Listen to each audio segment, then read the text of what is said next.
Today's daf is daf Mem Daled. We're starting at the very beginning of the Amud, at the Mishnah.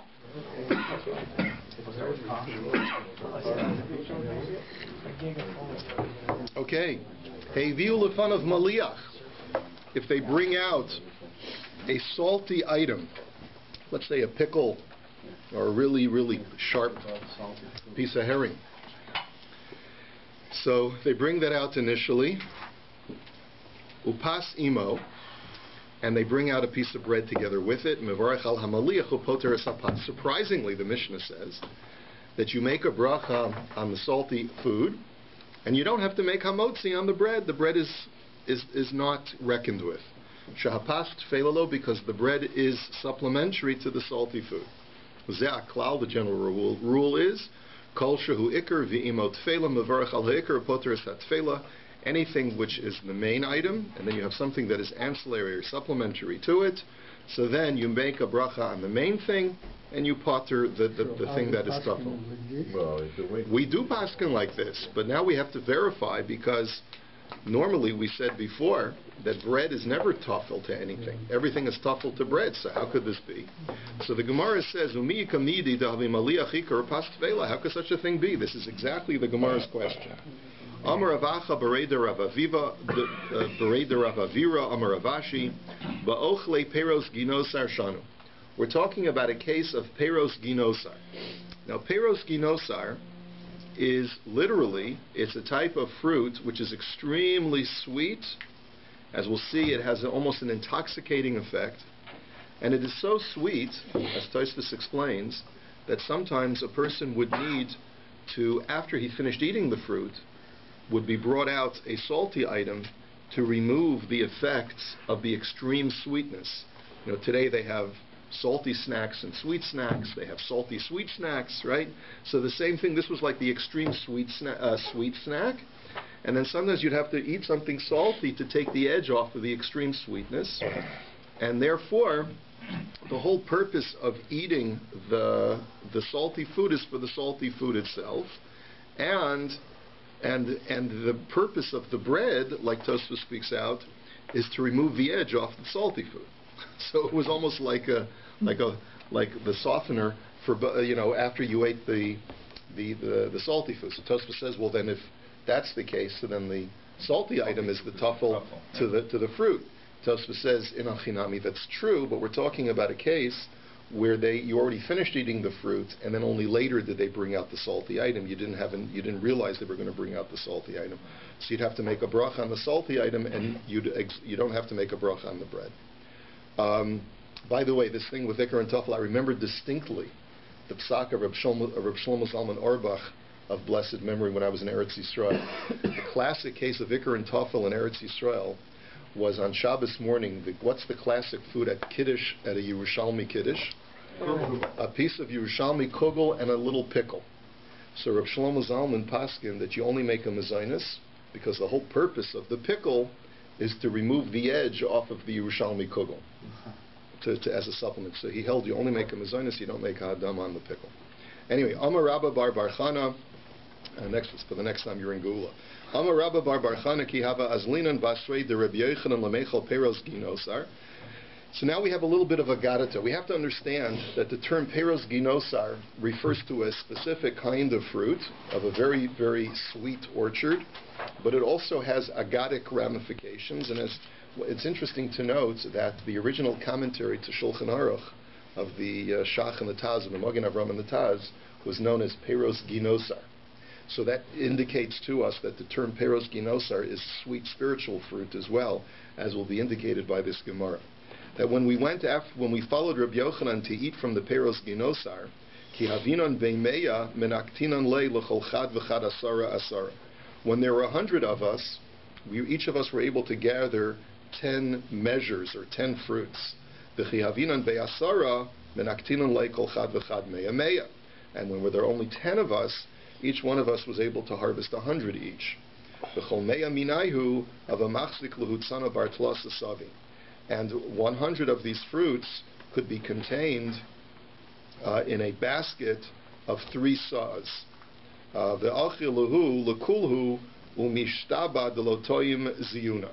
and a person could eat all 100 fruits in one sitting, they were so delicious that you wouldn't even realize that you were eating, and you would swear that you didn't eat any food.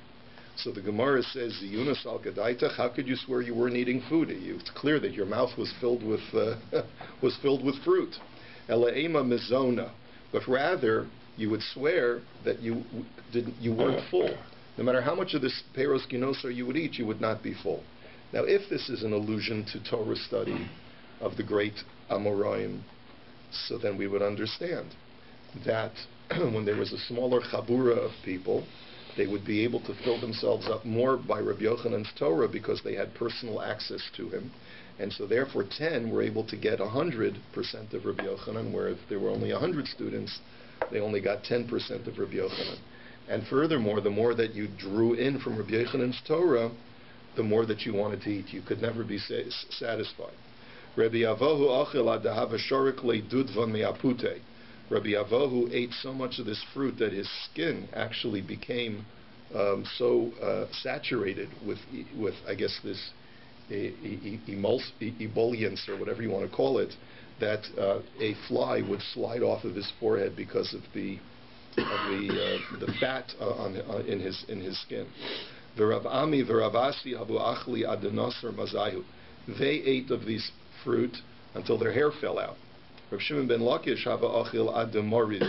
Rav Shimon ben Lakish ate of this fruit of this peros ginosar of Rabbi Yochanan until he went meshuga. In other words, basically he became intoxicated by it. The Amar lahu Rabbi Yochanan l'devei nasiya, and Rabbi Yochanan had to give instructions to the house of the nasi. V'hava meshadr le Rabbi Yehuda nasiya ba'alushi abasrei umaisi le lebeise. And Rabbi Yehuda Nasiya, who was the leader of the Jewish community in Eretz Yisrael at that time, the time of these Palestinian Amoraim, he would send a platoon of chevra of guys, and they would have to bring him back to his house. Again, this has to be understood homiletically, not metaphorically. Ki asa Ravdimi Amar Ir Echas Haisalo Liyanai Hamelech Bahar Hamelech Shayu Motzian Mimena Shishim Ribo Sefali Taris Lakotza Seitainim Me'erev Shabbos La'erev Shabbos. That their Yanai Hamelech had a certain place called Har Hamelech, or Tur Malka, perhaps it was the same thing like in the Gemara in Gittin, and there was such an abundance of figs that just the workers who were harvesting the figs had to be provided with 600,000 pails of fresh fish every week in order to feed them, because there was such an abundance of workers. So imagine how many figs there were. So ki asa Rabin Amar Ilan Echad Hayel Liyanei Hamelech Bar Hamelech Shahi Morida Mimenu Arboim Gozlos Mishalosh Berachos Bachodesh. That he said that there was just one tree that Yanai Hamelech had that was, filled with birds, and every month they would be able to get 40 sa'as of these birds, as to harvest them for a meal, from 3 different generations of birds that would constantly be repopulating every month. Ki asa Rabbi Yitzchak Amar Ir Echas Haisa Beretz Yisrael V'Gufnis Shema. Rabbi Yitzchak says there was a city in Eretz Yisrael. Now, of course, here you're seeing a certain pattern over here. We're now discussing the glory of the spiritual qualities of Eretz Yisrael over here, and that is the common link to Peros Ginosar and Har Hamelech of Yanai, the King Yanai. And now we'll see something else that Eretz Yisrael is praised with. There was a certain city in Eretz Yisrael named Gufnis, Shahayu Bash Shmonim Zugos Achim Kohanim, Nesuim L'Shmonim Zugos Achayos Kohanos. There were 80 pairs of brothers who were married to 80 pairs of sisters. Both of the boys were Kohanim, and the girls were Bas Kohanes. What is that? What's that play? 7 brides.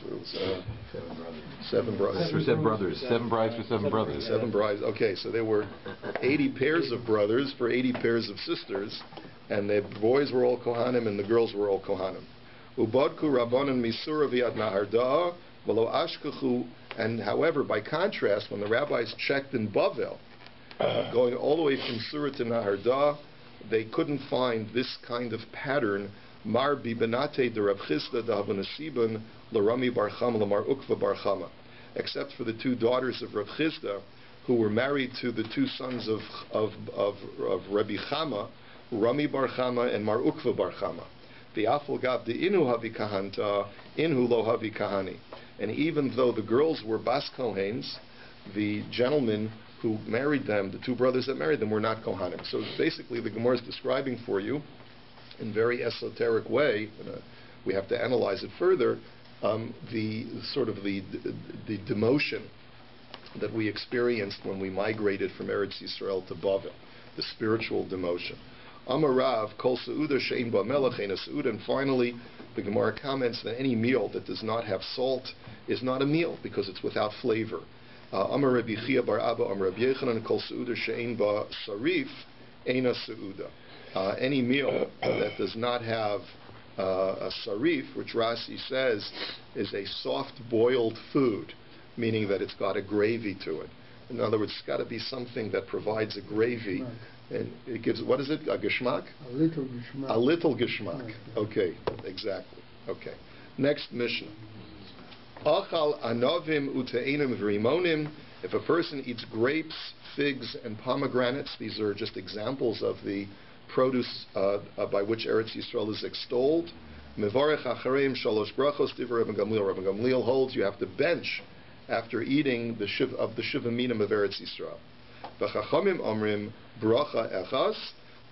V'chachamim say you only make one bracha, which we'll know it later by its name of bracha echas me'ein shalosh, which basically means that in one blessing, one paragraph of blessing, it abridges the three-themed blessing of the Birkas Hamazon, which has three brachos midiorais, as we'll learn in the next parak.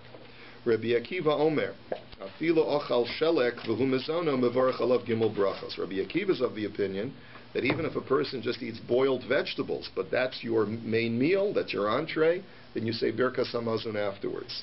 Hashos, but it has to, of course, be a filling meal. Hashos Samaim Letzim'o Mevarach Shahakol Niya B'dvaro.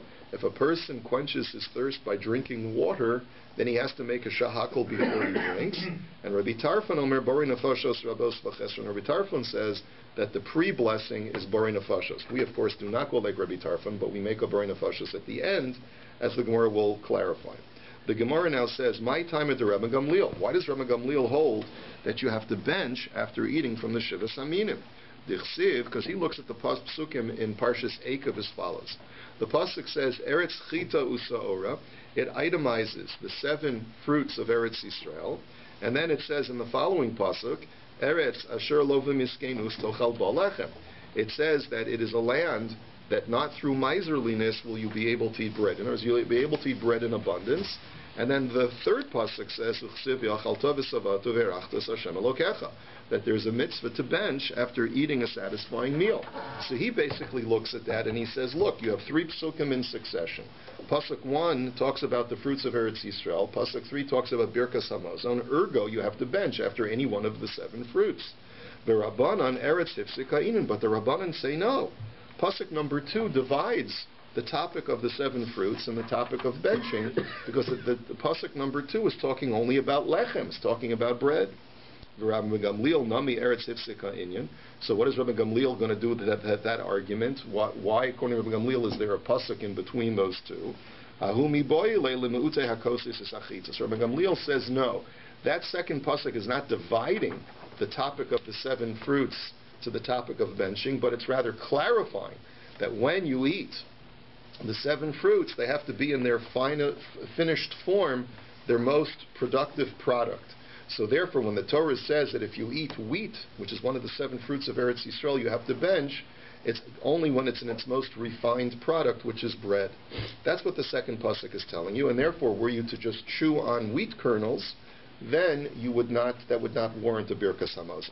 So that's the way Rabbi Gamliel looks at the psukim. Amar Rabbi Yaakov bar Idi, Amar Rabbi Chanina, Kol shehu mechameshes haminim batchila mevarach alav borim minei mezonos, ulabasof bracha echas me'ein shalosh.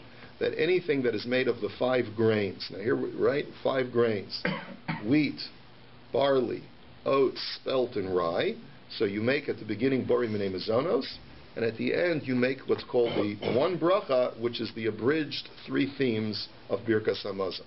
Amar Rabba bar Mari, Amar Rabbi Yeshua ben Levi, Kol Shemishivas Hamina Bat Chila Mavarch Bari Priya Eitz, Basof Bracha Echas Me'ein Shalosh. And he says a similar statement that when you eat one of the fruits of Eretz Yisrael, then you make a Bori Pri Ha'etz at the beginning, and the post bracha is also this bracha Echas Me'ein Shalosh, is this similar kind of bracha to the Al HaMichya called the Al HaPeiros. How did the other grains get in there? How did the other? You know, I think what are the 7 wheat and barley? Wheat and barley are 2 of the 7. Right, and then how do you get the other part? Because the Gemara understands that anything that has the same chemical properties as wheat and barley, which means that you can make bread out of it, it leavens and produces bread, is under the rubric of wheat and barley. Wheat and barley are sort of the header categories of the grains. Okay? Amar le Abaye le Rav Dimi, mai nihu bracha echas me'ein shalosh. So the question is, what is this bracha that is an abridgment of the Birkas Hamazon? Amar le aperi de eitz, that he said to him as follows, that on the fruit you make the following bracha. Al ha'etz vel pri ha'etz, that on the tree and on the fruit of the tree we thank you Hashem, vel tenuvas hasadeh, and on the bounty of the field, vel eretz chemda tovo urchava, and for the desirable land that is good and broad, shinchaltu la'avoseinu, that you gave to our ancestors, le'echol mipirya v'lispo mituva, so that we could eat from its produce and to be satisfied from its goodness. Rachem Hashem Elokeinu al Yisrael amecha v'yal Yerushalayim yirecha. Please have compassion, Hashem, on Israel, your nation, and on Jerusalem, your city, ve'al mikdashcha ve'al mizbachacha, and on your temple and on your altar. V'sivna Yerushalayim yirkachecha b'mehera v'yameinu. Build Jerusalem, your holy city, speedily in our days. V'ha'aleinu l'socha v'samachenu b'vinyana, and bring us up to it, and may we rejoice us in its construction. Ki atah Hashem tov u'meitiv lakol. Because you, Hashem, are good, and you do good for all. Now, that's what you make on fruit. And the chameshes haminim ala michiv ala kalkala v'yal tenuvas asada v'chulei. The only difference for the grains is that instead of saying al ha'etz v'al pri ha'etz, you say al hamichya v'ala kalkala. That is a grain which provides sustenance and provision, meaning that grain is something that is the main staple of the meal, and so therefore you just alter the opening. Crackers would be under this. Crackers would be a mezainis and ala michya, exactly, provided that you're not koveya suda on the crackers. This is slightly different.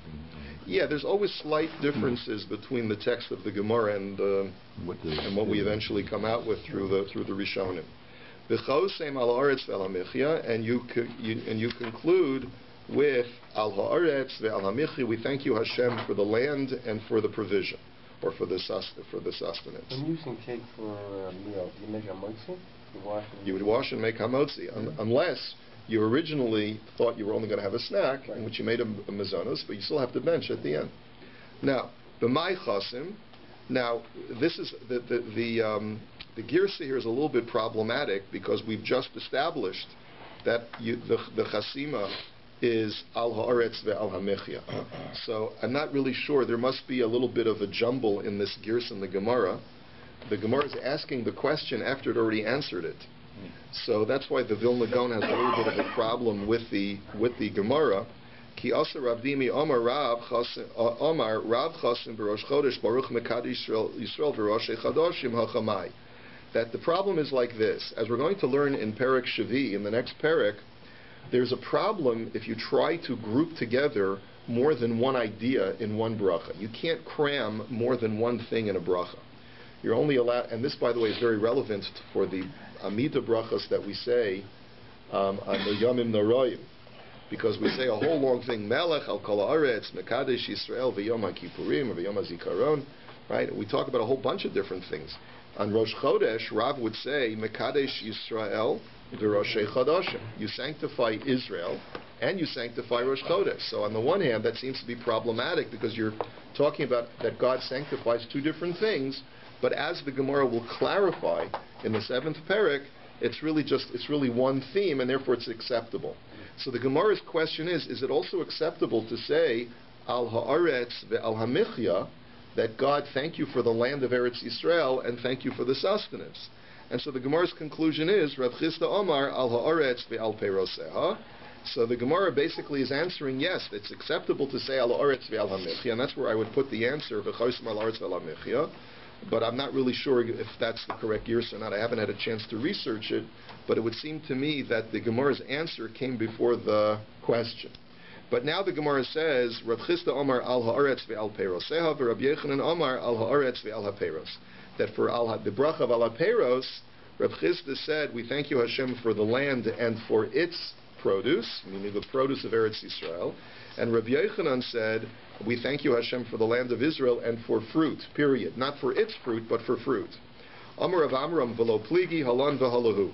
And Rav Amram says that there's no conflict. One was talking about making the bracha in Bavel, and the other one was talking about making the bracha in Eretz Yisrael. So when you make the bracha in Bavel, you thank Hashem for Eretz Yisrael and for its fruits, and when you're in Eretz Yisrael, you thank Hashem for the Eretz Yisrael and fruit in general.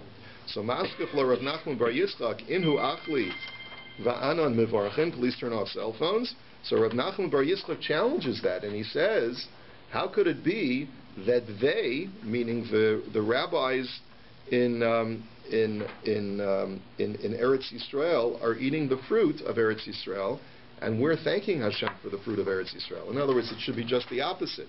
Because Rabbi Yochanan was the Palestinian rabbi, and he said al ha'peiros, not al peiroseha, and Rav Chisda was the Babylonian rabbi, and he said al peiroseha. So it should be just the opposite. Ella epoch. But the Gemara says, yeah, you're right. You have to reverse the positions. Rav Chisda amar al haaretz ve'al ha'peiros, and Rabbi Yochanan amar al haaretz ve'al peiroseha.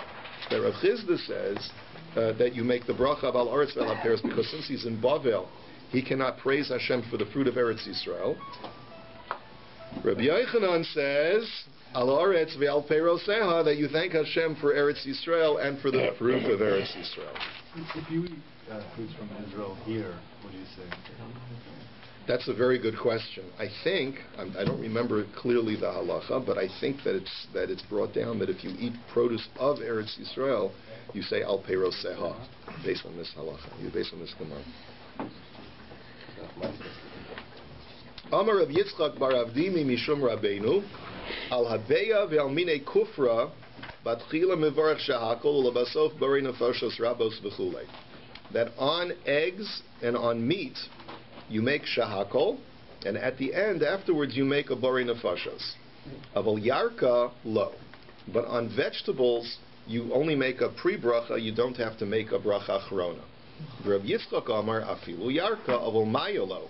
And Rabbi Yitzchak says, no, even on vegetables you have to make a bracha achrona, a post-bracha, but on water you don't have to. Rav Papa Amar afilu maya. And Rav Papa says, no, even on water you have to make a bracha achrona. Mar Zutra avid Rav Yitzchak bar Abdimi, v'Rav Shimi bar Ashi avid Rav Yitzchak, v'simonei chad ketreyu trei kechad.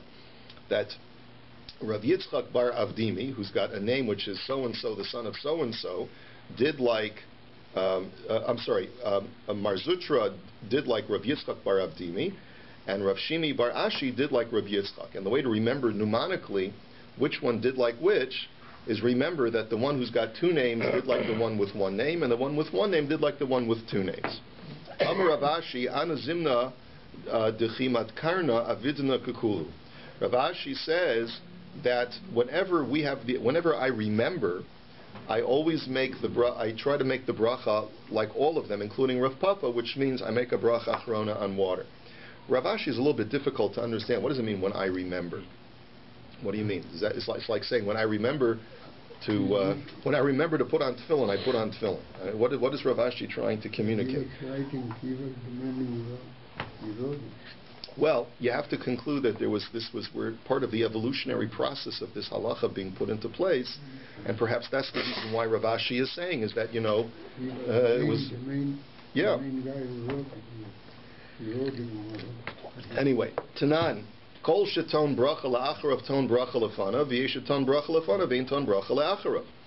So we see there's a Mishnah that says that anything that needs a pre-bracha, anything which requires a post-bracha requires a pre-bracha. But there are certain things that only require a pre-bracha but do not require a post-bracha. So, Bishlam Rav Yitzchak bar Avdimi la'afuke yarka, and Rav Yitzchak la'afuke maya. I can understand, according to the first two opinions, the two Rav Yitzchaks, They say that there are certain kinds of foods that only require a pre-bracha but no post-bracha. According to Rabbi Yitzchak bar Avdimi, vegetables only get a pre-bracha but no post-bracha. And according to Rabbi Yitzchak, water gets only a pre-bracha but no post-bracha. But Elul Rav Papa lafuke mai. But according to Rav Papa, who says that even on water you make a bracha achrona, on what kind of thing requires a pre-bracha but no post-bracha? The Gemara answers lafuke mitzvahs. You know what? Not a food, but a mitzvah. When you make a bracha on a mitzvah, you only make a pre-bracha, but you don't make a post-bracha. So you make a bracha on tefillin, for example, but you don't make a bracha when you take off your tefillin. So now the Gemara asks, "V'livnei ma'arava debasa demasalki tefilai hu mevarchi asher kedishana b'mitzvaysav lishmarchu kav lafukei mai." But yes, but the minhag in Eretz Yisrael is that after they take off their tefillin, they do say a bracha. They say, God has sanctified us to observe His statutes. So then the question is, for them, what kind of situation gets a pre-bracha and not a post-bracha? If even on mitzvahs they make a pre-bracha and a post-bracha. The Gemara answers, lafuke rechani. Is coming to exclude fragrance. That everyone would agree that on a fragrance, you only make a pre-bracha, but there's no bracha achrona after smelling the song. Amar Rav Yanai, Amar Rav, Kol Shehu Kebeitza, Beitza Tova Mimenu. That any food which is the size of an egg is superior, I guess, in its nutritional value than any other food. They say that today also. Like the egg is the miracle food. It's got everything that you need nutritionally, very healthy. Ki asa Rabin Amar Tava Beyasa Megulgalta Meshita Kaisi Silta. Rabin said that a soft roasted egg, meaning that you roast it, but you don't let it harden completely, that is more gishmak than 6 measures, which Rashi says the word kaiti is a certain kind of measure, 6 that hold a log, 6 measures of fine flour. And ki asa Rav Dimi Amar Tava Beyasa Megulgalta Mishita. And Rav Dimi said it even further. He said that a soft roasted egg is better than 6 measures of flour. Matvisa me arba. And if it's a hard roasted egg, meaning you roast a little bit longer, it's better than 4 measures of flour. And mevushalta kol shehu kebeitza beitza tova himena. But if it's a boiled egg, it's not as good as roasted, but it's still good because any other food of the same size would not, the egg would always be superior to that. Labar mi bisra, except for meat. That meat is better than a boiled egg as far as, I guess, its nutritional value and the way that it'll provide nutrition for you. Rabbi Akiva Omer Afilo Ochal Shelek V'chuli. Let's go to Rabbi Akiva Shita. He had said that even if a person eats boiled vegetables as his main course, as long as it fills him up, he has to bench afterwards. So mi kamidi da have a shelek mizoni. Since when are boiled vegetables providing nutritive value of a meal? So Amar Ravashi bekelach shel kruv shanu. Yes, by cabbage stalks do provide that kind of nutritional value, the same as a bread and meat. So Tana Rabbanan, now we have a brisa that says Tchul yafel lishinayim v'kashu livnei me'ayim. Eating a spleen is good for your teeth, but it's bad for your kishkas. Krishin kashem lishinayim v'yafel livnei me'ayim. Krishin, which Rashi says is leek, is bad for your teeth, but it's good for your kishkas. So what are you supposed to do? We'll learn about how you're supposed to deal with these foods. Kol yerek chai morik.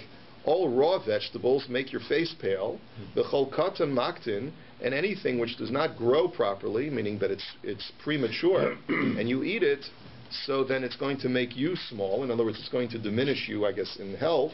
The chol nefesh meishavis hanefesh, and anything which is a nefesh, which means it's a self-contained creature, like a little anchovy, if you eat it, or like a little sardine, it'll restore your soul, because it contains a soul. The chol karov l'nefesh meishavis hanefesh, and anything that is nearby the soul, and as we'll learn what that means is, that if you eat from an animal nearby where it was slaughtered from, where its soul departs, that will restore your soul. And kruv l'mazon, and cabbage is great for nutrition, and vitardin l'refua, and beets are great for therapy, for healing. Oilo l'bayis shahalefes overes besoch, and finally the Brisa says, woe is a house that has turnips passed through it. Okay, so now let's analyze this Brisa. Okay, Amar Mar. So the master taught. Let's go back. Tchul yafel lishinayim v'kasha livnei me'ayim. that eating a spleen is good for your teeth, but it's bad for your intestines. Mai takante, so what do? What's the remedy? In other words, how can you eat this without getting sick? Nil ase v'nishdaye. Chew it and then spit it out. Basically, chew the spleen and then spit it out afterwards, so that you don't have to swallow it. Krishan kashan l'shinayim v'yafen lifnei. Sounds like Silence of the Lamb. Anyway, I wonder if your own spleen counts. all right, Krishan kashan l'shinayim v'yafen lifnei me'ayim. So now, leek is bad for your teeth, but it's good for your kishkas. So my takantis, how can you eat it safely? L'shalkinu v'nivla'inu. What you should do is boil it very, very much, so that it softens. It's not going to not going to adversely affect your teeth, and then you can swallow it. Kol yerek chai morik. Every raw vegetable makes your face pale. Rabbi Yitzchak b'seuda rishona shel achar hakasa. But that's only referring to the first time you eat after letting blood. Your body's weak, and if you eat raw vegetables, it's sort of. It could be because raw vegetables require more enzymes to digest properly, and therefore it's not a good idea to eat that after you let blood.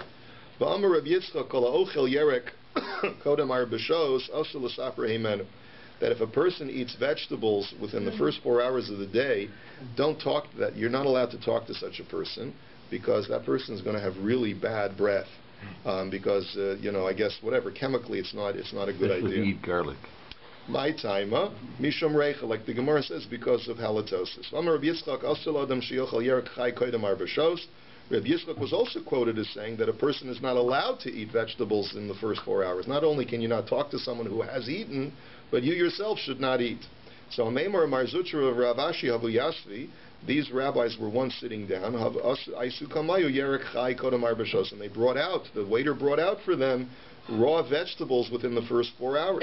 Ravashi went ahead and ate, and Marzutra did not eat. So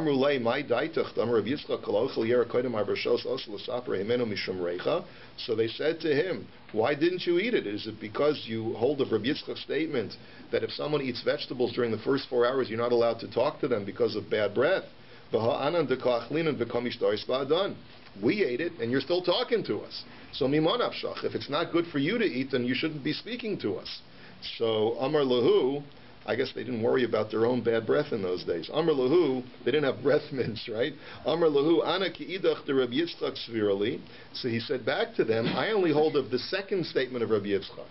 The Amar Rabbi Yitzchak asal adam sheyochel yerech chai kodem arba shos. That he said that you're not allowed to eat vegetables within the first 4 hours.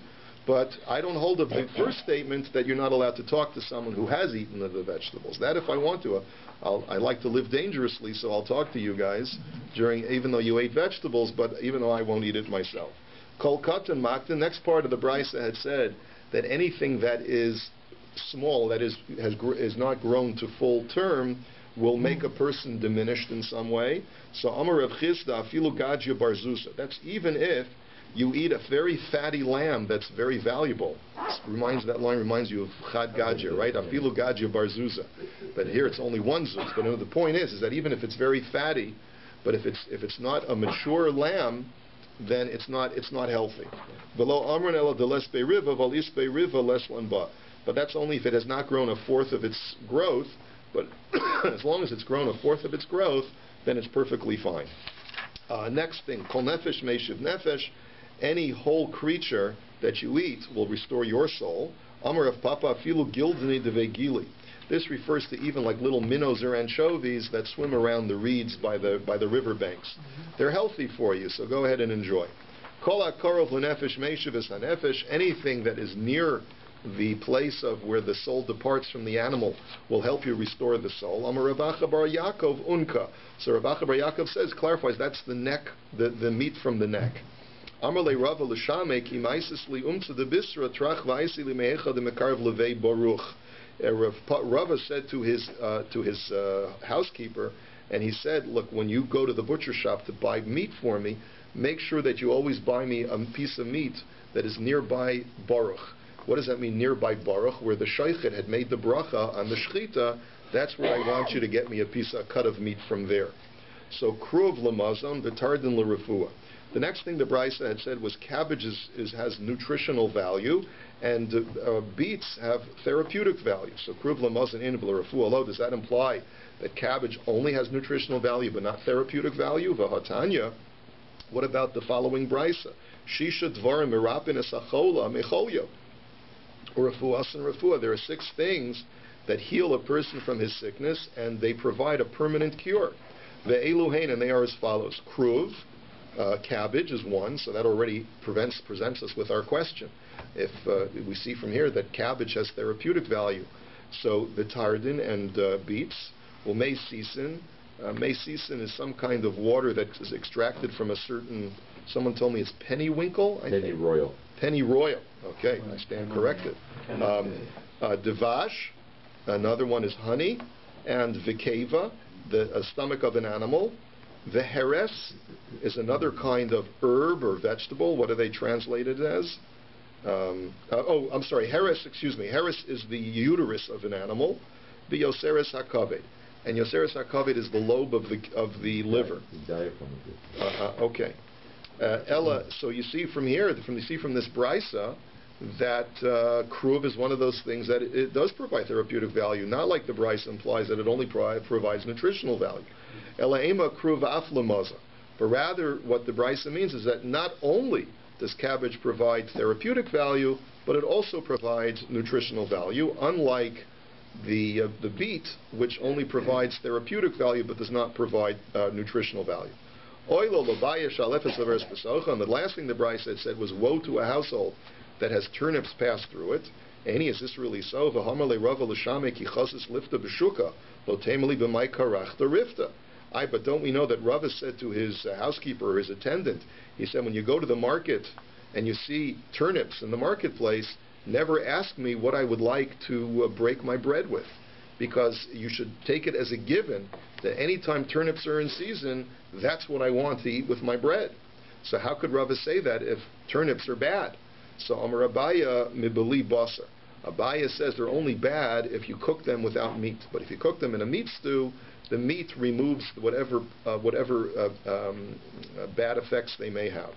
Rava Amar mibeliyayin itmar. And Rava says, no, it means that if you eat turnips without wine, then it has a negative effect. But as long as you drink wine with it, it's fine. Rav Amar mibeli basar, Shmuel Amar mibeli eitzim. Rav says if you eat it without meat, it's bad for you, and Shmuel says if you eat it without wood, it's bad for you. Now, what does it mean without wood? Meaning you didn't cook it properly. But as long as you add a lot of wood to the fire and you cook it really, really well, it's fine. But Rabbi Yochanan Amar mibliyan, Rabbi Yochanan says if you eat it without drinking wine, it's bad for you. Amalei Rav Rav Papa Sudani an Sudani. So Rabbi says to Rav Papa, Sudani. Now Sudani could mean 2 things. The Aruch says that it means Yirei Shamayim, a God-fearing man. But Rashi says it means that Rav Papa was a beer manufacturer. Rav Papa he was a beer meister. He did not drink a lot of wine. He drank a lot of beer. So the question that he posed to him was, Anon tavrina le'bibisr v'chamra atun delo nafish l'chulchamra b'may tavrisula. We break the negative effects of turnips by eating it together with meat and wine. But you guys don't drink so much wine. You're a beer meister, so what do you do to break the effects of the turnip?